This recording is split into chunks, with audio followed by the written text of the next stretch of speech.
Nicolas Baverez est notre invité. Bonjour monsieur. Bonjour. Vous êtes avocat, essayiste français et vous publiez votre dernier livre Chronique du déni français aux éditions Albin Michel. Votre ouvrage est une sélection des éditoriaux hebdomadaires dans Le Point et Le Figaro. Nicolas Baverez, vous avez toujours été négatif sur notre système en France. Comment évolue-t-il aujourd'hui selon vous ? La France, incontestablement, continue et accélère même son déclin. Plusieurs éléments doivent être pris en compte. D'abord, l'accélération de la crise économique et sociale. Aujourd'hui, notre pays est décroché, y compris face à la zone euro. La zone euro ne va pas si mal qu'on le dit. Elle a cru de 1,8% l'an dernier. Le chômage a diminué de 12,2 à 9,8% en 2 ans. Elle dégage un excédent commercial de 250 milliards d'euros. Le déficit public est revenu à 1,8% et la dette est stabilisée à 90% du PIB. En revanche, pour la France, les performances sont bien moindres. La croissance, comme vous le savez, plafonne à 1,1%. 6,6 millions de nos concitoyens sont touchés par le chômage. L'excédent commercial continue à représenter plus de 2% du PIB. Le déficit commercial continue à représenter plus de 2,2% du PIB. Et par ailleurs, le déficit ressort à 3,3% du PIB, la dette à 98% du PIB. Donc, quand on regarde ces grands indicateurs, on voit très bien que macroéconomiquement, la France, en fait, a raté la reprise des pays développés qui s'est affirmée à partir de 2010. Et donc, ça, c'est le premier élément. Deuxième réalité à prendre en compte, c'est le fait que sous le quinquennat de François Hollande, se sont passées 2 choses nouvelles. La première, c'est que la paix civile est désormais menacée. La France est depuis le début de 2015 le 3e pays le plus touché par les actes de terrorisme en dehors des zones de guerre, avec plus de 230 morts et près de 800 décès graves. Et nous voyons bien que la société française est maintenant extrêmement fracturée et dans une sorte de guerre civile froide. Autre élément et événement nouveau qui ne relève là pas de nous, c'est la montée, la dégradation de l'environnement stratégique et la montée des risques. D'un côté, le djihadisme et les démocratures, mais surtout, ce qui est le grand événement de 2016, c'est la fragilisation du cœur des démocraties, avec le Brexit qui fragilise la zone euro, et avec, d'autre part, l'élection de Donald Trump, qui fait que le système mondial et en particulier le camp occidental n'est plus réassuré par les États-Unis, qui sont en train d'être embarqués dans une dérive à la fois nationaliste, protectionniste et xénophobe. Donc c'est ça, cette particularité. C'est pour ça que nous vivons un moment extrêmement critique de l'histoire de notre pays. Il a continué à s'affaiblir. La crise économique et sociale est devenue une crise profondément nationale avec les problèmes de paix civile et une crise politique, comme on le voit avec la désintégration du système politique lors de la présidentielle. Et puis de l'autre côté, ce qui étaient les cadres qui nous assuraient un peu de stabilité, c'est-à-dire d'un côté l'Union européenne, de l'autre côté l'organisation de l'Occident, qui vote les États-Unis, tout ceci est par ailleurs déstabilisé. Alors dans votre livre, Nicolas Baverez, vous n'hésitez pas à décrier le mandat de François Hollande, que vous qualifiez de naufrage. Est-ce que l'élection présidentielle de mai 2017 va permettre de faire émerger un chef de l'État capable de redresser le pays? Et finalement, est-ce que ces candidats sont ancrés dans le réel aujourd'hui? Écoutez, nul ne sait ce qui va arriver. En France, comme dans toutes les démocraties, nous savons maintenant que tout est possible. Ce qui est vrai, c'est qu'après le Brexit et de Donald Trump, l'Europe va affronter une série tout à fait exceptionnelle de scrutins très importants en 2017. Il y a bien sûr le scrutin français, mais il ne faut pas oublier qu'il y a des élections générales aux Pays-Bas, en Allemagne et très probablement en Italie depuis la décision de la Cour constitutionnelle qui a censuré la réforme du mode de scrutin et notamment le scrutin à 2 tours. Et toutes ces élections, comme chez nous, en fait, l'enjeu véritable va être entre les réformistes et les populistes. Et en France, nous voyons aujourd'hui que d'abord, cette élection qui était donnée, elle a d'abord été donnée comme parfaitement écrite, comme une revanche de 2012 entre François Hollande, Nicolas Sarkozy et Marine Le Pen. Et ceci s'est révélé inexact. Ensuite, on a dit qu'on élisait le président de la République lors du deuxième tour des primaires de la droite.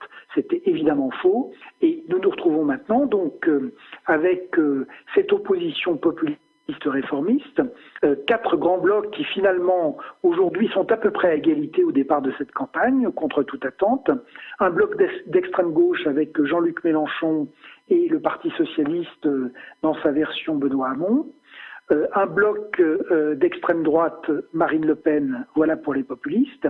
Et de l'autre côté, pour les réformistes, Emmanuel Macron incarnant désormais la social-démocratie et François Fillon, qui lui représente la droite libérale avec un projet de redressement fort, mais un candidat qui est aujourd'hui affaibli. Évidemment. Quelles sont justement vos réformes à vous aujourd'hui pour redresser le pays? Quel candidat correspondrait le mieux à l'amélioration de la situation économique française dans les prochaines années? Alors, je crois qu'il faut partir de 3 choses, de 3 paradoxes. Le premier paradoxe, c'est que donc, la France est depuis longtemps l'homme malade de l'Europe et du monde développé, mais là, elle a une occasion exceptionnelle, si elle fait un choix réformiste, de donner un coup d'arrêt aux populistes et de changer le regard que l'Europe et le reste du monde posent sur elle.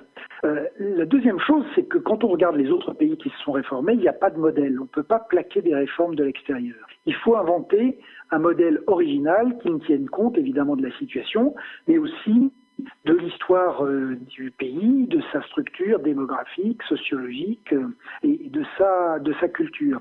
Donc il ne s'agit pas d'imiter ni le Royaume-Uni, ni l'Allemagne, ni la Suède, ni tel ou tel autre pays.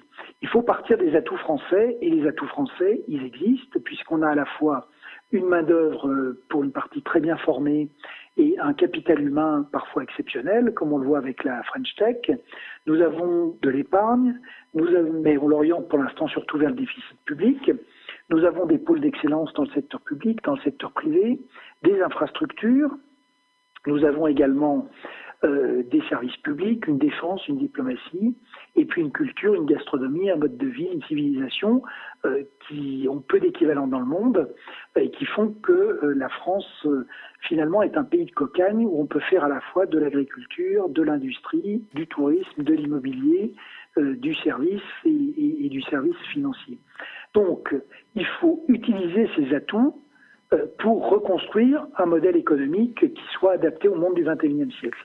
Et à partir de là, donc il y a toute une série, j'allais dire, de grands pactes qu'on devrait nouer. Un pacte productif, parce qu'il faut absolument remettre en route la production pour dégager, d'abord créer des emplois, dégager des revenus et permettre de rembourser la dette publique. Donc pour cela, il faut libérer les entreprises du carcan réglementaire et fiscal dans lesquels elles ont été enfermées. La deuxième chose, c'est qu'il faut un pacte pour le travail autour de la flexisécurité. L'idée étant de réformer la protection sociale pour moins protéger les emplois, mais plus protéger les travailleurs. Donc d'un côté, plus de flexibilité sur le marché du travail, mais de l'autre, un suivi, un accompagnement beaucoup plus individuel qui permettent ainsi de lutter contre la pauvreté et l'exclusion. En troisième lieu, il faut absolument faire un énorme effort sur l'éducation. Il n'est pas pensable d'avoir 20% de la classe d'âge, de chaque classe d'âge qui ne sait ni lire ni écrire ni compter, et de l'autre côté d'avoir un enseignement supérieur qui est loin d'être, qui est comme un peu notre pays, écartelé entre des institutions au meilleur niveau mondial, mais un niveau moyen qui décline. Quatrième effort, les finances publiques, avec des efforts de coupe dans les dépenses improductives, mais en revanche une réorientation vers l'investissement. Enfin, un pacte sécuritaire. Il faut quand même se souvenir que la sécurité, c'est évidemment fondamental pour la liberté, c'est fondamental pour la démocratie civile, c'est fondamental pour le développement économique également, comme on le voit avec le tourisme. Le tourisme, c'est 8% du PIB, et l'an dernier, il a régressé de presque 10% parce que la France et Paris en particulier sont devenus des zones extrêmement peu sûres. Et si on fait finalement ces 5 grands pactes, à ce moment-là, on pourra conclure le 6e, qui est un pacte avec l'Allemagne pour relancer européenne, à la fois conforter ces acquis qui sont formidables, le grand marché, l'état de droit, la monnaie unique, et qui vont être de plus en plus appréciés aussi par le reste du monde quand on voit le grand trouble qui s'est emparé du Royaume-Uni et des États-Unis, et compléter ceci par une Union européenne de la sécurité avec 3 grandes missions. D'abord, la lutte contre le terrorisme, la protection des infrastructures essentielles, et puis, et surtout, le contrôle des frontières. Il faut transformer Frontex en une véritable politique, et donc, en face de cette politique, avoir un véritable instrument de policiers, une véritable police des frontières extérieures de l'Union. Et puis de l'autre, il faut absolument que nous harmonisions nos règles en matière d'asile et d'immigration. L'Europe ne doit pas être un continent fermé, certainement pas. L'asile est quelque chose de fondamental pour des démocraties, mais on ne peut pas rester dans des systèmes où on a entre 60 et 80% des déboutés du droit d'asile qui restent sur le territoire parce que c'est ça qui, j'allais dire, prive le droit d'asile de sa valeur. Et par ailleurs, c'est vrai que c'est un formidable instrument pour alimenter le populisme. Les réformes, en tout cas, on les attend. Hein. La France ne fait des réformes qu'à l'occasion des révolutions. C'est ce que déclarait le général de Gaulle, déclaration reprise dans votre bouquin. Hein. Non, c'est de fait le général de Gaulle qui disait ça. Je pense que ça décrit très bien le choix fondamental que j'indiquais entre le réformisme et le populisme. C'est-à-dire qu'aujourd'hui, si nous continuons à ne pas faire les réformes, nous aurons la révolution. Et il se trouve que dans un moment qui ressemble aux années 30, avec la déflation, la déstabilisation des classes moyennes, les risques de sécurité intérieure et extérieure, et par ailleurs la division des démocraties et leur affaiblissement, la révolution, elle a basculé à l'extrême droite. Et donc ce serait une catastrophe pour notre pays. Et oui. Et en même temps, on voit que les réformes sont très difficiles à faire. Quand on voit rien que chez EDF reverse 1% de son chiffre d'affaires à son comité d'entreprise. C'est assez fou. Hein. Il y a quand même des réformes qui sont à faire et qui auraient dû être faites il y a des années. Oui, mais ce qu'il ne faut pas oublier, c'est que les réformes sont difficiles à faire dans toutes les démocraties. Ce sont des régimes fondamentalement conservateurs. Comment fait-on les réformes avec d'abord un vrai projet, des leaders, mais aussi et surtout la pédagogie des citoyens. Il faut avoir un mandat clair des citoyens pour réformer le pays. C'est ce qui s'est passé en Suède et au Canada dans les années 90, en Allemagne au début des années 2000, plus récemment au Portugal, en Espagne ou en Italie. Et c'est donc là-dessus que nous devons travailler. Il n'y a aucune raison, il n'y a pas de fatalité à ce que la France ne puisse pas se réformer. Simplement, c'est un pays qui a une trajectoire extrêmement heurtée. Elle alterne des phases brillantes de redressement et puis des phases de régression. Donc, dans les phases brillantes de redressement, nous avons eu le début du XXe siècle, ce qu'on appelle la Belle Époque, les années 20 et puis évidemment les 30 Glorieuses. Dans les phases de décrochage, il y a eu les années 30 et puis malheureusement le cycle dans lequel nous sommes enfermés depuis le début des années 1980. Et c'est ça qu'il faut arriver à changer. Mais bon, par le passé, la France a montré qu'elle savait se réformer. Simplement, elle se réforme par à-coups et par des grands changements. C'est pour ça que on ne peut pas faire de réformes partielles, progressives ou saucissonnées. En France, il n'y a que la thérapie de choc qui fonctionne, comme on l'a vu en 1958. Oui, c'est clair. Alors Nicolas Bavrez, j'aimerais à présent que l'on parle de 2 événements qui ont bouleversé l'année 2016, à savoir le Brexit et Donald Trump. Est-ce que finalement l'année 2016 n'a pas remis en cause une certaine forme d'équilibre de notre monde que l'on connaît depuis 1991, voire même plus largement depuis 1945 ? C'est très juste. Finalement, depuis, dans les très grands ébranlements, depuis 1945, il y a bien sûr eu 1989-91, avec la chute du mur, l'effondrement du système soviétique, la réunification de l'Europe.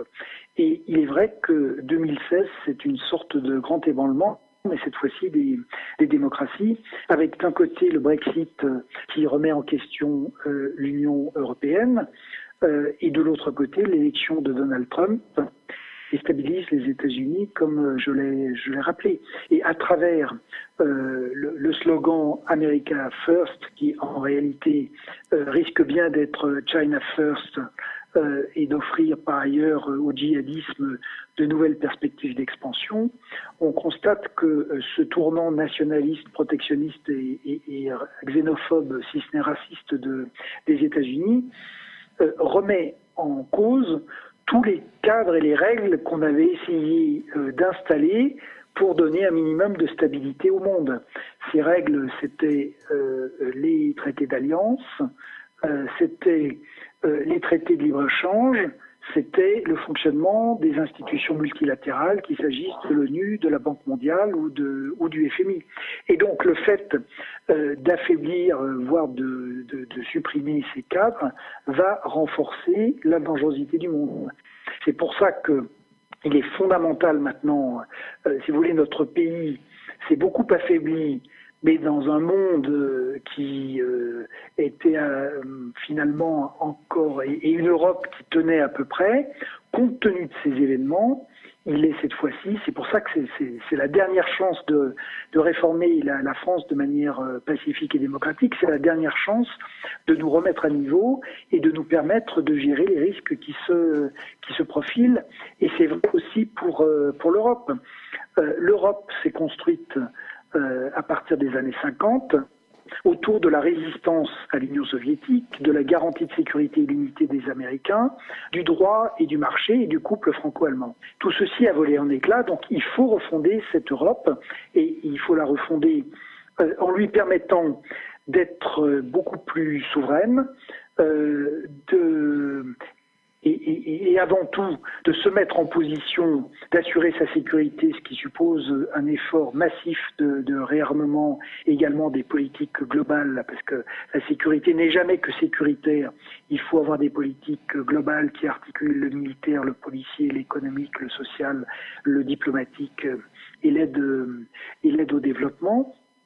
Et il faut reconstruire donc un cadre avec une Europe beaucoup plus souveraine, beaucoup plus orientée vers le régalien et qui finalement soit recentrée sur ce qui est sa raison d'être, c'est-à-dire la réassurance des grands risques globaux du XXIe siècle sur lesquels nos pays séparés finalement comptent peu.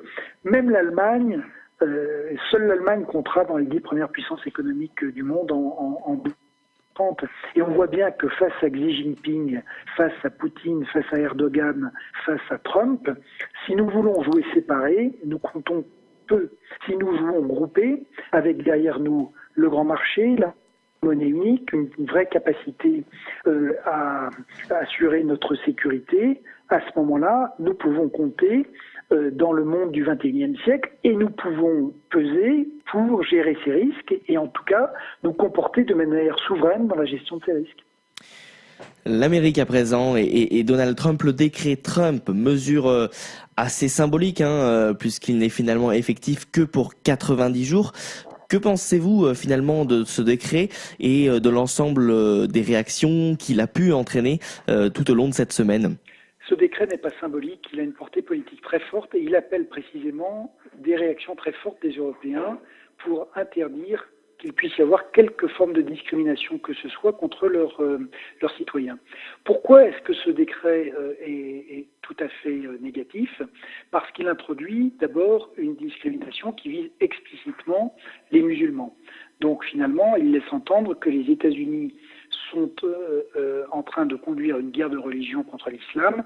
C'est exactement donner le signal qu'attend l'État islamique et qui favorise ainsi, qui conforte tous les djihadistes du monde dans leur conviction que le monde occidental est en guerre contre l'islam. Ensuite, au sein même du monde musulman, on crée des discriminations suivant les pays en fonction de l'intérêt commercial, puisque l'Arabie Saoudite est exclue, alors que 35 des 39 terroristes qui ont perpétré les attentats du 11 septembre 2001 étaient de nationalité saoudienne. Donc on laisse entendre finalement que les principes des démocraties obéissent simplement à des critères économiques et commerciaux. Donc le résultat de ces décrets, c'est d'abord de diviser profondément la société américaine et de l'affaiblir, de diviser évidemment les démocraties, de laisser entendre que leurs valeurs sont en fait à géométrie variable en fonction de leurs intérêts commerciaux, et par ailleurs de faire le jeu de tous les extrémistes et du djihadisme. Donc pour cela, je pense que cette initiative est extrêmement négative. La seule bonne nouvelle, c'est que les mécanismes de l'état de droit, les contre-pouvoirs américains fonctionnent. Plusieurs États ont attaqué cette mesure. Il y a également un certain nombre d'actions juridiques qui ont été conduites par des associations ou par des gens qui s'étaient vus arrêtés à la frontière. Et ce qu'on peut souhaiter, c'est que le système judiciaire américain bloquera très vite l'application de ce décret. Alors, on a parlé donc de l'Europe, des États-Unis. La Chine, dans tout cela, Xi Jinping défend le libre-échange, Trump défend le protectionnisme. C'est un monde à l'envers auquel on assiste, ou la mise en avant, en revanche, est au contraire du nouveau monde et d'un nouvel ordre mondial? Alors c'est malheureusement un peu les deux. Nous vivons une grande aversion. C'est vrai que nous avons vu Xi Jinping, le noyau dur du Parti communiste chinois, défendre le libre-échange, la mondialisation et l'ordre mondial, au moment même où Donald Trump, nouvellement élu, déchirait les traités de libre-échange et introduisait effectivement des discriminations contre les musulmans et fragilisait tous les cadres et toutes les règles qui font de ce qui peut encore exister d'ordre mondial. Alors là où il faut quand même faire attention, c'est que par ailleurs, côté chinois, il faut rappeler que même si Xi Jinping plaide pour le libre-échange, la Chine est loin d'en respecter les règles, notamment en matière de réciprocité sur, par exemple, l'accueil des investissements étrangers, ou encore les formes de contrôle d'échange ou de contrôle des participations, sans même parler du fonctionnement de l'état de droit. Et oui. Donc, il faut quand même faire attention. Les mots sont toujours importants en politique, mais parce que la politique est beaucoup faite de mots et de symboles, mais elle est aussi faite de réalités. Et donc, il existe quand même un grand écart en Chine entre ces positions de Xi Jinping et la réalité de la politique chinoise. Ce qui est vrai, en revanche, c'est que ce que nous avons dit, nous changeons bel et bien de monde. Nous changeons de monde parce que c'est un monde qui devient beaucoup plus dangereux et instable, avec une très grande instabilité, une volatilité des acteurs.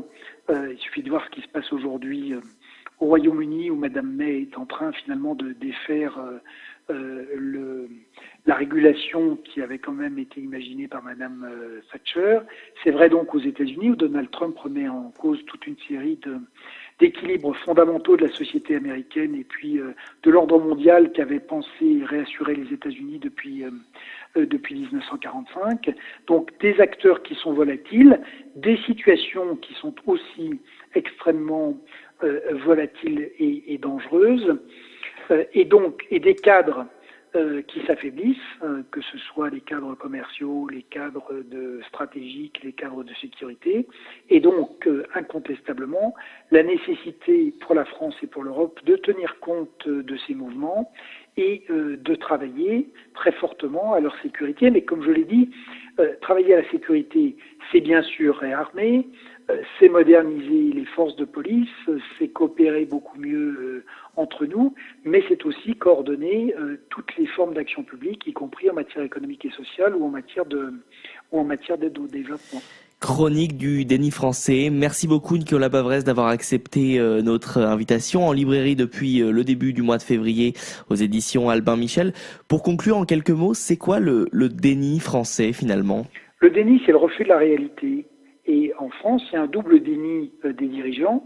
Déni du décrochage du pays, puisqu'on continue à expliquer que tout va bien, que la France est une grande puissance. Il suffit de voir les réactions de Michel Sapin, donc en face d'une croissance extrêmement faible, 1,1, très loin de celle de la zone euro 1,8, le ministre des Finances explique que la croissance a été forte.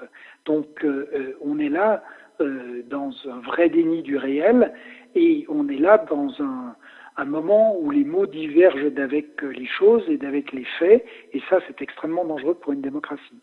Et le deuxième déni, c'est le déni de ce dont nous venons de parler, c'est-à-dire que le monde est en train de changer à très vive allure, et malheureusement pas dans un sens agréable, sympathique, pour être plus prospère, plus sûr et plus stable. C'est un monde qui, par certains côtés, ressemble aux années 30, avec des formes de déflation, avec la déstabilisation des classes moyennes, avec la montée des risques intérieurs et extérieurs, avec des démocraties qui se défont et qui se désunissent. Et c'est donc en face de cette évolution, il faut absolument qu'il y ait un grand ressaisissement des démocraties, que nous réformions nos pays, que nous leur apprenions à être plus résilients face au choc, que nous réarmions, mais aussi que nous ayons le courage de rappeler cette chose fondamentale que unis, nous sommes forts, désunis, nous sommes faibles. Et nous sommes faibles notamment face aux djihadistes et face aux démocratures. Aujourd'hui, après les illusions de la fin de l'histoire, on est obligé de reconnaître qu'il existe de nouveau une alternative à la démocratie. Ça s'appelle les démocratures, des régimes avec des hommes forts, le contrôle de l'économie, de la société et des médias, avec des politiques extérieures agressives, avec un investissement très important en matière d'armement. Ces pays s'appellent la Chine de Xi Jinping, la Russie de Vladimir Poutine, la Turquie de Recep Erdogan. Et donc nous devons impérativement nous mettre en situation, pas du tout, à la fois d'avoir un dialogue stratégique avec ces pays, mais pour avoir un dialogue stratégique, eh bien, il faut soi-même être fort, donc il faut se développer, il faut consolider la société, et aussi il faut être unis et savoir coopérer entre nous. Et si vous me permettez un dernier mot, vous voyez bien qu'à travers donc ce double conflit entre les réformistes et les populistes à l'intérieur, entre les démocraties, l'extrémisme musulman et les démocratures à l'extérieur, ce qui se joue, c'est le sort de la liberté politique. Thucydide, face à l'écroulement d'Athènes dans la guerre du Péloponnèse, avait dit se reposer ou être libre, il faut choisir. Eh bien, il faut absolument que nous nous remettions au travail pour rester libres. Eh bien voilà, merci beaucoup Nicolas Bavrez d'avoir accepté notre invitation. Je rappelle que vous êtes également à lire chaque semaine dans Le Point et dans Le Figaro.